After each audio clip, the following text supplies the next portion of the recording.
میرے گھر کو پاک رکھنا ہے، صاف رکھنا ہے۔ کن کی ڈیوٹی لگ رہی ہے؟ نبیوں کی، پیغمبروں کی۔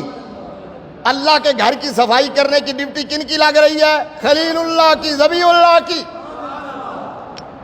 اللہ کے گھر کو پاک صاف ستھرا رکھنے کی ڈیوٹی پیغمبروں کی لگ رہی ہے۔ اب ہمیں سوچنا چاہیے، ہم کیا کہتے ہیں یہ کام کس کا ہے؟ ہم کہتے ہیں یہ مؤذن اور خادم کا کام ہے، یہ مولوی کا کام ہے۔ گھر سے اٹھ کے آ کے تو مولوی پر روب جھاڑتے ہیں کہ صف سیدھی نہیں ہوئی، ٹوٹیاں صاف نہیں ہیں، یہ پنکھا ٹھیک نہیں ہے۔ تم ابراہیم سے بھی بڑے ہو، اسماعیل سے شان تمہاری بڑی ہے۔ تو کبھی سوچا کہ میں اللہ کا بندہ اور یہ اللہ کا گھر ہے؟ یہ مولوی کا گھر تھوڑا ہی ہے، یہ اللہ کا گھر ہے۔ تو میں بھی اللہ کا بندہ ہوں، یہ میری بھی ڈیوٹی ہے، میں اس کی آ کے صفائی کر لوں۔ خدا کے لیے کبھی یہ بھی سوچا کرو۔ اور ہم جیسے جو خادم ہیں نا اللہ کے گھر کے، جو دین کے نوکر ہیں، میں اپنے آپ کو مخاطب کر کے بھی کہتا ہوں کہ ہمیں بھی تنخواہ کے لیے یہ کام نہیں کرنا چاہیے، اللہ کی رضا کے لیے کرنا چاہیے۔ صفائی اس لیے نہ کریں کہ ہمیں کوئی جو ہے وہ کمپنسیشن ملے گی، کوئی صلہ ستائش ملے گا، کوئی کہے گا شاباش واہ واہ، کوئی پیسہ ملے گا۔ نہ، اس نیت سے اللہ کے گھر کی خدمت کرو، صفائی کرو کہ یہ کام وہ ہے جو خلیل اللہ نے کیا، ذبیح اللہ نے کیا اور محمد الرسول اللہ نے کیا ہے۔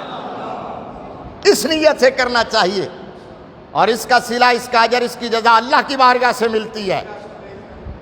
حضرت مولانا سید نعیم الدین مراد آبادی رحمۃ اللہ تعالی علیہ، جو مفسر قرآن ہے، میں نے ایک دفعہ شاید پہلے بھی سنایا تھا، اعلیٰ حضرت کے شاگرد اور خلیفہ ہیں، خزائن العرفان قرآن کی تفسیر لکھی ہے۔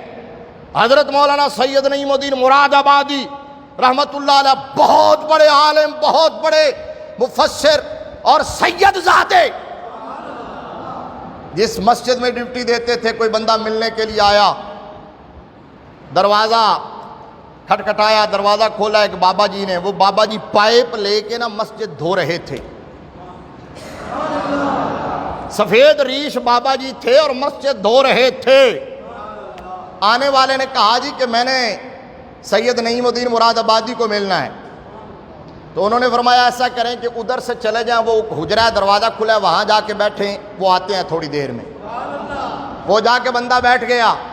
بابا جی نے مسجد کی صفائی پوری تسلی سے کی، مسجد کو دھویا، اللہ کے گھر کی خدمت کی، اللہ کو راضی کیا۔ جب کام مکمل ہو گیا نا تو اس کے بعد وضو کیا، اور وضو کرنے کے بعد سر پہ دستار رکھی، لباس پہنا، کنگھی کی داڑھی مبارک میں، حجرے کے دوسرے دروازے سے داخل ہوئے اور اس کے سامنے مصلی پر آ کر بیٹھ کر کہا مجھے ہی نعیم الدین مراد آبادی کہتے ہیں۔ یہ تھے اللہ والے، یہ تھے اللہ کے نیک بندے۔ اور حضرت ابراہیم اور اسماعیل علیہ السلام کی ڈیوٹی یہ لگی ہے کہ میرے گھر کو تعمیر بھی کرو، پاک صاف ستھرا بھی رکھو۔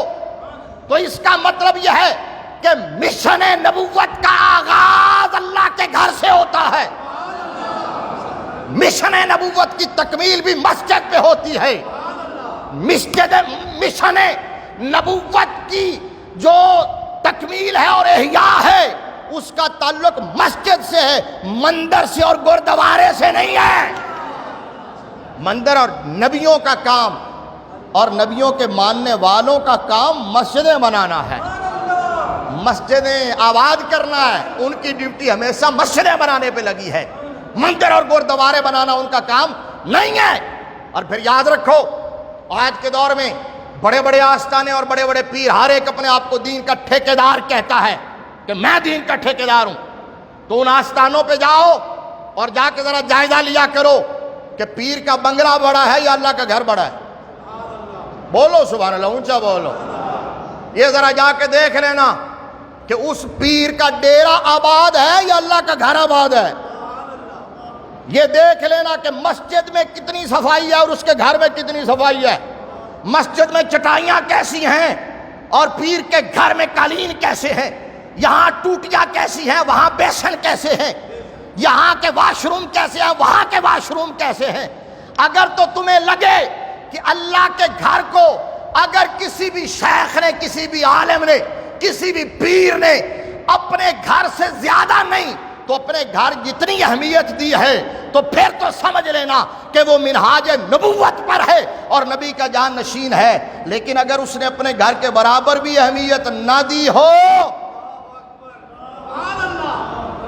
شاید کہ تیرے دل میں اتر جائے میری یہ